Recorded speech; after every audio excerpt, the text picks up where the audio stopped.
બની જાય તો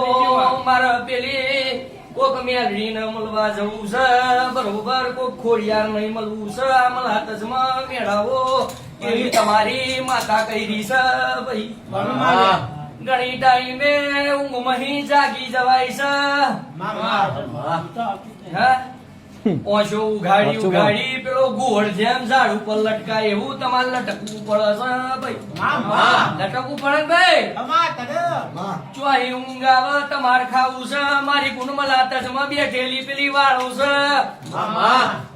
આ ચાર ડોહાની વસ્તી ફેદાઈ જી પણ મારી ગુણ માતાઓ ચો જતી રહી મને એવું કહો તો તમારો હિસાબ થાય ભાઈ ખોરો ખોરો એટલા મેળ પડી જાય જવાની ગુણ મરી ગયું લ્યા બિહાડી શું આલ્યું